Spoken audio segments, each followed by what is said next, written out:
Long ago, in the vast kingdom of Umuneke, where the earth glowed red beneath the sun and the wind carried songs of old, there ruled a king named Odion, a man of wisdom, strength, and unshakable truth. Under his reign, the land prospered. Rivers flowed, crops thrived, and the people lived as one. But time, the greatest ruler of all, began to whisper to the old king. His strength waned, and he knew his days were drawing to an end. King Odion had 3 sons. Oba, the eldest, was brave and strong, yet pride lived in his eyes. Chijioke, the second, was clever and sharp-tongued, a thinker who often believed his mind was greater than all others. And Keen, the youngest, was quiet, humble, and gentle, a soul who listened more than he spoke. When the king fell ill, he summoned his sons to his bedside. The chamber was silent except for the crackle of the fire. With a trembling hand, he lifted 3 small seeds and placed one in each of their palms. "My sons," he said softly, "the time has come for you to show me the heart that can guide this kingdom. Plant these seeds. In 7 moons, bring me what they become. The one who understands their meaning shall wear the crown." The sons bowed, but their minds were filled with questions. Oba went to the richest soil by the river, building fences and guards around his seed. Chijioke, cunning and impatient, gave his seed to servants, instructing them to find a plant that would grow fastest, no matter what it took.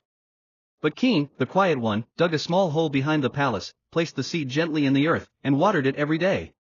Days turned to weeks. Oba's plant grew tall and green. Chijioke's servants returned with a full-grown tree they claimed had sprung from his seed. But Keen's pot remained empty. Not a single leaf appeared. His brothers mocked him. The people laughed behind his back.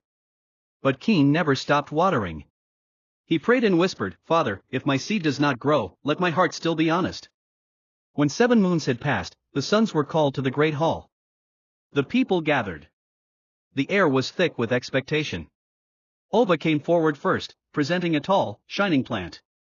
Chijioke followed, boasting of a mighty tree.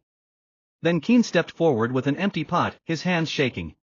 The court burst into laughter. But King Odion raised his hand, silencing the room. His old eyes burned bright with knowing. He looked upon his sons and said, "Before I gave you these seeds, I boiled them in fire. They could never grow." Gasps filled the hall. Oba's pride melted. Chijioke's clever tongue was silenced. The king turned to Keen. "You, my son, have shown me what I needed to see. You brought me the truth, even when truth made you look foolish. You have honored honesty above appearances, and for that, you shall rule." Then, with a weak smile, the king spoke his final words. "Only a heart that honors truth can lead with wisdom." As he closed his eyes for the last time, the wind carried those words through the palace halls and across the